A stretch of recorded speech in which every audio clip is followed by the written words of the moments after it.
तो आदाब, नमस्कार, गुड इवनिंग, सत श्रीकाल। एक बार फिर आप तमाम लोगों का स्वागत है क्राइम तक की कहानी के इस एपिसोड में। उम्मीद है पूरी फैमिली अच्छी होगी, अपना और अपनों का ख्याल रख रही होगी। यकीन मानिए, अगर मेरठ का ये मर्डर केस वक्त से पहले नहीं खुलता और ये कुछ लंबा खिंच जाता तो फिर मुस्कान पार्ट 3 बनने वाला था। एक और कत्ल होता, लेकिन वो कत्ल मुस्कान का होता या साहिल का ये पता नहीं, लेकिन होता ज़रूर, और उसकी एक वजह थी। वो वजह आपको बताऊं उससे पहले पूरी कहानी, क्योंकि इसमें इश्क का काला जादू भी आ गया। तंत्र मंत्र जादू टोना तो आप सुनते ही हैं। साहिल के कमरे ने वो राज उगला है। उसके दरो दीवार से झांकने के बाद जो चीज़ें बाहर आई हैं वो बताती हैं कि ये एक आम कत्ल नहीं है, बल्कि इस कत्ल के पीछे डर है, इस कत्ल के पीछे अंधविश्वास है, इस कत्ल के पीछे जादू टोना है, और इस कत्ल के पीछे मौत और ज़िंदगी को लेकर भी एक खौफ है।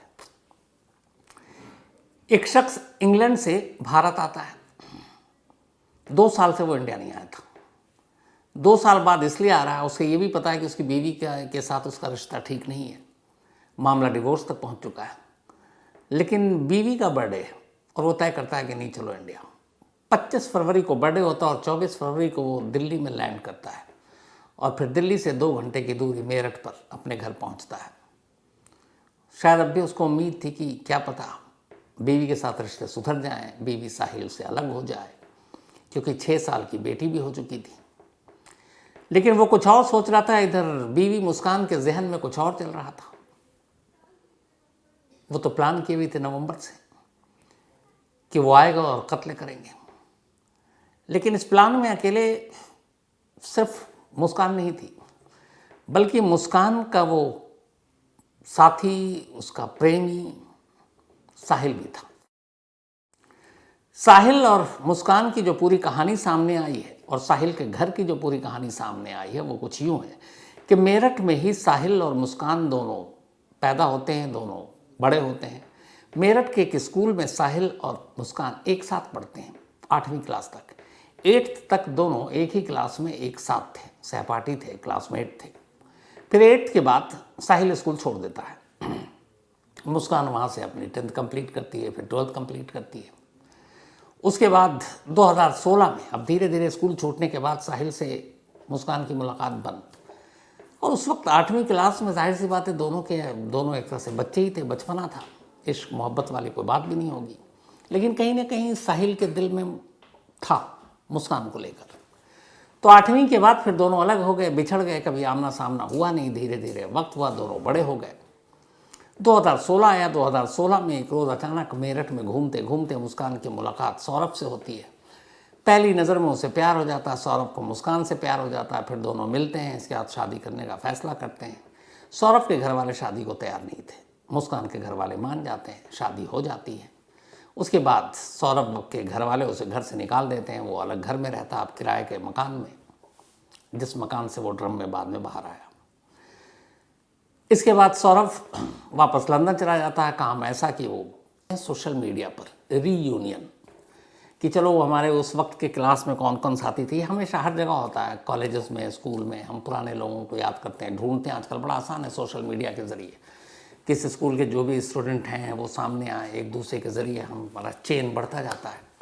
तो कुछ स्टूडेंट्स ने ये इनिशिएटिव लिया और उस स्कूल के पुराने स्टूडेंट्स को एक ग्रुप में जोड़ना शुरू किया। इत्तेफाक से उस ग्रुप पर सोशल मीडिया पे चूँकि मुस्कान एक्टिव रहती थी, उधर साहिल भी था, उस ग्रुप पर दोनों की नज़र पड़ गई। और फिर उन्हें अपने सारे पुराने साथी, पुराने क्लासमेट एक एक कर दिखने लगे, उनके नंबर, उनके चेहरे। साहिल ने मुस्कान का नाम देखा और मुस्कान को पहचान लिया। उधर मुस्कान ने भी साहिल का नाम देखा और उसे पहचान लिया। मुस्कान साहिल को देखकर, उसकी तस्वीर को देखकर उसकी तरफ अट्रैक्ट हो गई। अब ग्रुप में थे तो एक दूसरे के नंबर भी एक्सचेंज होने लगे, फिर बातचीत होने लगी। जो आस पड़ोस में थे वो मिलने लगे। ऐसी एक गैदरिंग हुई। उस गैदरिंग में सभी स्टूडेंट्स आए और वहाँ मुलाकात हुई साहिल और मुस्कान की। इसके बाद अब ये मुलाकात रोज़ाना का सिलसिला हो गया, दोनों मिलने जुलने लगे। फिर धीरे धीरे ये हुआ कि मुस्कान अकेली थी, पति रहता नहीं था, घर आना जाना शुरू हो गया। उधर इस बीच में ये हुआ कि साहिल की माँ की मौत हो गई और साहिल अपनी माँ से बड़ा करीबी था, बहुत प्यार करता था। माँ की मौत का उसके दिमाग पे बहुत असर हुआ, वो अपने आप को अकेला महसूस करने लगा। फिर उस गम को बुलाने के लिए वो उस मोहल्ले में आ गया, किराए का एक घर ले लिया जिस मोहल्ले में मुस्कान रहती थी। लेकिन माँ उसके जहन से नहीं गई। अब उसे ये लगता था कि उसकी माँ उससे बात करती है। वो सोशल मीडिया, स्नैपचैट का अकाउंट खोला और उसमें लगता था कि कई बार खुद ही मैसेज टाइप कर रहा है और खुद ही उसको ये फील हो रहा है कि ये माँ कह रही है, माँ उससे बातें कर रही है। अब इस दौरान एक ही मोहल्ले में इधर मुलाकात धीरे धीरे बढ़ने लगा। जब मुलाकात बढ़ने लगी तो फिर करीब आने के बाद मुस्कान को ये कमज़ोरी पता चली साहिल की, कि इसकी माँ को गुजरे ज़माना हो गया लेकिन ये अपनी माँ से बात करने की बातें करता है, कैसा इंसान है। लेकिन तभी मुस्कान ने एक फ़िल्म देखी, इत्तेफाक से, यूट्यूब पे भी है। फिल्म का नाम था डीजे, जिसमें पुष्पा के हीरो, झुकेगा नहीं वाले, अल्लू अर्जुन हीरो थे। इस फिल्म में जो विलन है डीजे में, उनका एक बेटा है और उस बेटे की माँ की मौत को 20 साल हो चुके हैं। लेकिन फिल्म में ये दिखाया गया है कि वो अक्सर अपनी माँ से बातें करता है। सफाई पसंद है बहुत। एक दुबई के होटल का भी सीन है जहाँ शॉपिंग करा कर लाता है और फिर कुछ बातें होती है। अब अल्लू अर्जुन को भी ये कमज़ोरी पता चल गई, जैसे मुस्कान को साहिल की कमज़ोरी पता चली थी। तो अल्लू अर्जुन को लगा कि ये अपनी माँ से बातें करता है। तो अब उसको, चूँकि अल्लू अर्जुन को झांसे में लेना था, बाप से बदला लेने के लिए, उसने यही हथियार इस्तेमाल किया। अल्लू अर्जुन ने अचानक बातें करनी शुरू की। उसने कहा ये क्या है? उसने कहा मैं अपने बाप से बात करता हूँ। वो कहता है मेरी माँ तो मर चुकी है। तो कहता हाँ, मेरा बाप भी 25 साल पहले ही मर चुका है। अब वो इम्प्रेस हो जाता है कि उसे लगता है मैं अकेला नहीं हूँ जो अपनी मरी हुई माँ से बात कर रहा हूँ, ये भी है जो अपने गुजरे हुए बाप से बात कर रहा है। और यहाँ वो उसका भरोसा जीत लेता है। सेम काम मुस्कान ने साहिल के साथ किया। मुस्कान को मालूम था साहिल अपनी माँ से बात करता है और वो कहता है कि मेरी माँ से बात होती है। मुस्कान ने भी एक अकाउंट खोला अपने भाई के मोबाइल नंबर पर और उसमें एक अकाउंट बनाया और अब वो सचमुच साहिल के उस अकाउंट पर मैसेज करने लगी जो साहिल को लगता था उसकी माँ उसके लिए लिखती है, जबकि लिखता खुद था। और वो उस पर लिखने लगी माँ बनकर, मतलब एक प्रेमिका अकाउंट पर सोशल मीडिया पर माँ बनी हुई उसकी, कि मुस्कान बहुत अच्छी लड़की है, वो तेरा बहुत ख्याल रखेगी, तुम्हारी जोड़ी बहुत अच्छी है, उसे कभी दुख मत देना, जो वो कहे उसे मानना। इस तरीके से ये बातें करके एक तरह से उसने चंगुल में पूरी तरह से ले लिया साहिल को। और साहिल को इधर ये लगा कि जिस माँ से वो बहुत प्यार करता है उस माँ को मुस्कान इतनी पसंद है कि वो तारीफ़ कर रही है। तो माँ का आदेश है, हुक्म है, तो मैं मुस्कान का दिल कभी तोड़ ही नहीं सकता। अब वो मुस्कान पर पूरी तरह फिदा हो गया। अब उसके जहन, दिमाग, दिल में एक ही चीज़ कि बस मुस्कान को हासिल करना है। लेकिन इधर मुस्कान शादीशुदा है, 6 साल की एक बेटी है और एक पति है। कैसे मुमकिन? फिर इन दोनों के रिश्ते आम हो जाते हैं। सौरभ को पता चल जाता है, लड़ाई झगड़ा होता है, सौरभ डिवोर्स देने की बात करता है।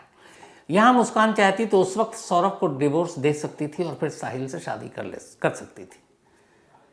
लेकिन उसने ऐसा नहीं किया क्योंकि मुस्कान के दिल में भी कुछ और चल रहा है। अब लास्ट में जब साहिल के पूरे दिमाग में घर कर गया कि उसकी माँ ने इसकी तारीफ़ की है तो बस यही है मेरी ज़िंदगी, उसको पाने के लिए किसी भी हद तक जा सकता था।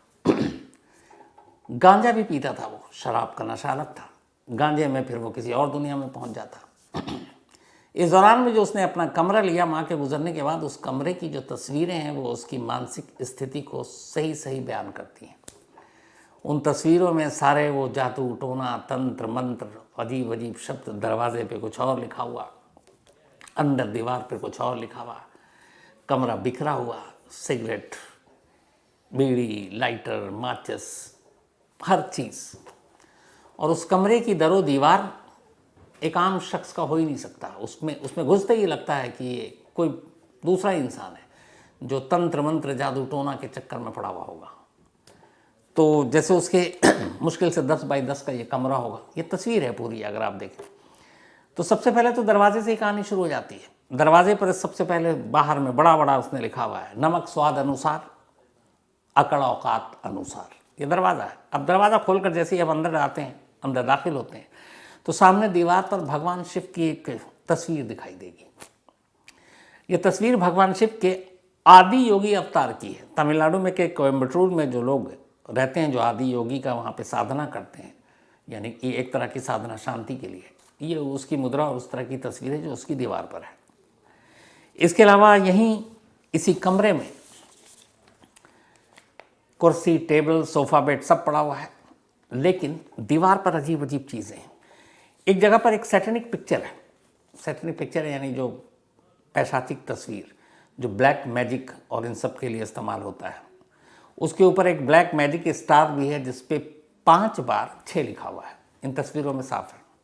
साथ ही कुछ जंजीर है जो नीचे जाकर जुड़ रही है।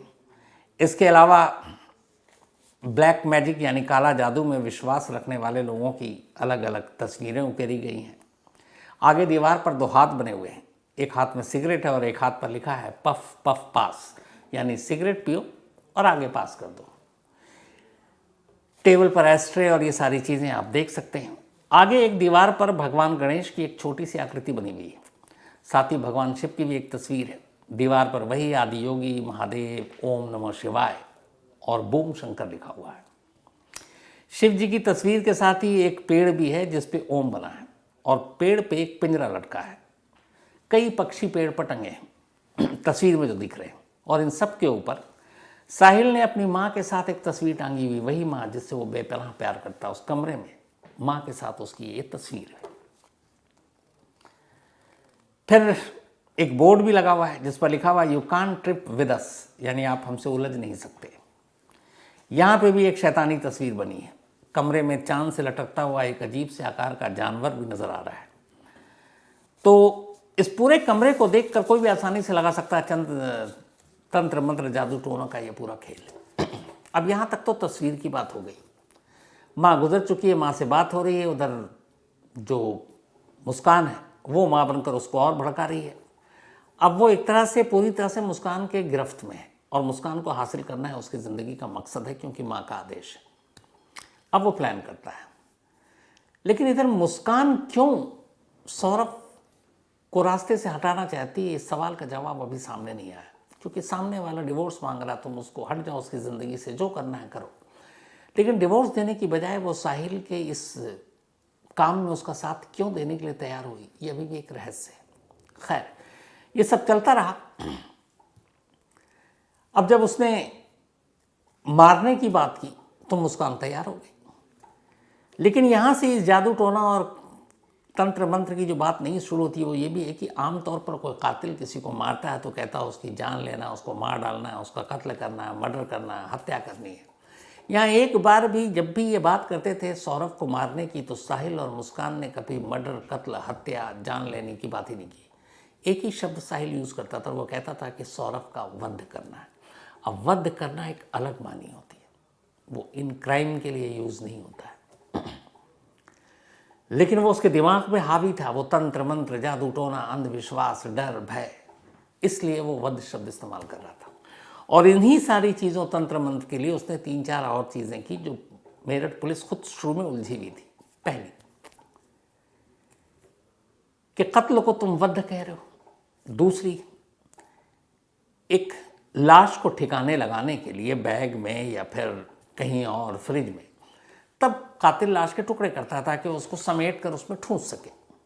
यहाँ एक पूरी ड्रम है, अच्छे खासी बड़ा ड्रम है ये, और उस ड्रम में एक साबुत लाश भी आप ठूंस सकते हो।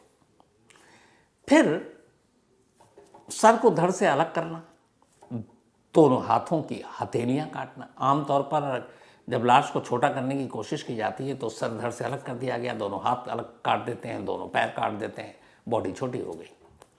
लेकिन यहाँ दोनों हाथ नहीं काटता, दोनों पैर नहीं काटता, सिर्फ हाथ की दोनों ये हथेलियाँ काटता है। अब इससे कोई फ़ायदा तो है नहीं, और सर को धड़ से अलग करता है। दूसरी चीज़, फिर कहता है मुस्कान से कि पहला वार तुम ही करोगी। ये बात भी समझ में आए, कत्ल करना है लेकिन पहला वार वो क्यों करेगी और उसी के हाथ पे हाथ रख के खंजर को अंदर डालना है, ये भी एक राज। कत्ल जब हो जाता उसके बाद रात को सर और हथेली बैग में रखकर उस घर से दूसरी जगह घर ले जाने का जोखिम उठाता है, रिस्क उठाता है और बैग में रखकर अपने घर ले जाता है। तो सर और हथेली ले जाने का अपने उस कमरे में, उसी कमरे में जो ये जादू टोने से भरा हुआ है, वहाँ ले जाने का मतलब वहाँ उसने उसके साथ क्या किया होगा। तो ये वो सवाल थे जो मेरठ पुलिस को जिनके जवाब नहीं मिल रहे थे। लेकिन जब इस कमरे का राज खुला और कमरे के अंदर पुलिस पहुंची और दरो दीवार ने जो झांकना शुरू किया, दिखाना शुरू किया, तो समझ में आया कि ये सिर्फ कत्ल नहीं है, बल्कि ये एक जादू टोना, तंत्र मंत्र, अंधविश्वास, भय, डर, खौफ और बाकी जो भी आप उसकी मानसिक हालत समझे, उन सारी चीज़ों का एक निचोड़ था। और इन चीज़ों को बढ़ावा देने में जो रोल प्ले किया वो मुस्कान ने, क्योंकि मुस्कान जानती थी उसकी माँ की कमज़ोरी के बारे में, और वो उसकी माँ को बनकर सेम डीजे की तरह ये करना चाहती थी। अब मैंने जो शुरू में कहा कि ये पार्ट 3 हो सकता था मुस्कान का, क्यों कहा, उसकी वजह है। अगर आप में से डीजे फिल्म आप लोगों ने देखी होगी तो क्लाइमेक्स में ये होता है कि जब विलेन का बेटा आखिरी सीन चल रहा है और उसमें अल्लू अर्जुन उससे कहता है कि तुम्हारे पापा देखो यहाँ कितने खुश हैं, तुम्हारी वहाँ माँ अकेली है, उदास होगी, उनके पास कोई साथी नहीं है, तो तुम्हारे पापा माँ के पास क्यों नहीं जाते हैं। विलेन का वो बेटा जो इसी गुमान में है कि माँ उससे 20 साल से बात कर रही है, वो अचानक उसको लगता है हाँ पापा यहाँ खुश है, तो कहता आपने माँ को छोड़ के यहाँ अकेले कैसे खुश हो सकते हो, आप माँ के पास क्यों नहीं रहते, आप माँ के पास क्यों नहीं जाते। और ये कहते कहते वो गोली मार देता है और फिर खुश होता है कि मैंने पापा और मम्मा को मिला दिया। ये डीजे फिल्म की कहानी है। अब यहाँ पर वो माँ बनकर खुद को कह रही है कि ये तुम्हारे लिए अच्छी है, और वो मुस्कान से शादी करना चाहता था क्योंकि माँ उसके लिए कह रही है उसके हिसाब से। लेकिन मुस्कान के दिमाग और दिल में कुछ और चल रहा था। मुस्कान को शादी नहीं करनी थी, मुस्कान नहीं चाहती थी कि वो शादी करे साहिल से। अब इस कत्ल के बाद मानिए ये राज ना खुलता अगले 3-4 महीने, तो पति की मौत हो चुकी है, साहिल प्रेशराइज करता, दबाव डालता मुस्कान पे कि अब तो कोई है ही नहीं, पति भी रास्ते से हट गया, चलो अब शादी करते हैं। लेकिन मुस्कान को कभी भी साहिल से शादी नहीं करनी थी, ये उसने क्लियर एक्सेप्ट किया पुलिस के सामने। तो अब अगर उस सिचुएशन में जब ये कानून के शिकंजे में ना होते और ये मुस्कान मना करती, या साहिल को यह एहसास जिस दिन हो जाता कि इसने मुझे धोखा दिया है, मुझसे कभी शादी नहीं करेगी, तो फिर ऐसी सूरत में क्या होता, दो ही चीज़ होती, या तो मुस्कान साहिल को रास्ते से हटा देती, या फिर साहिल मुस्कान को रास्ते से हटा देता। यानी एक और कत्ल होना ज़रूरी था। तभी मैंने कहा मुस्कान पार्ट 3 होता। लेकिन खैर उससे पहले ही भेद खुल गया और ये पकड़े गए। लेकिन अजीब कहानी है। एक लड़की फिल्म से आइडिया उठाती है, एक लड़के को प्रोवोक करती है, उसके दिमाग में और वहम डालती है। लड़का माँ के प्यार में किसी और दुनिया में पहुंच जाता है, चाहे वो गांजे का नशा हो या बाकी माँ की मोहब्बत भी है और फिर अंधविश्वास, जादू टोना भी है। और इन सारी चीज़ों को मिलाकर एक शख्स जो लंदन से लौटा है अपनी बीवी का बर्थडे मनाने के लिए मारा जाता है। तो ये थी वही कहानी ख़त्म करने उससे पहले वही अपना सिलसिला। आज राजविंदर कौर जी, इनका बर्थडे है, तो हैप्पी बर्थडे राजविंदर कौर जी। और ये भेजा है मोहित संधू ने, उनके सिस्टर हैं राजविंदर जी। साथ ही हिया, इनका भी बर्थडे है, तो हैप्पी बर्थडे हिया। और ये श्रद्धा एंड कुलदीप की बिटिया है, और दीपक जी एंड हेता जी ने भेजा है। नेहा एंड कृष्णा, इन दोनों का भी बर्थडे है, तो हैप्पी बर्थडे नेहा और कृष्णा जी, आप दोनों को बधाई। भेजा रोनित कुमार ने है। इसके अलावा हिमांशी, इनका भी आज बर्थडे है, तो हैप्पी बर्थडे हिमांशी।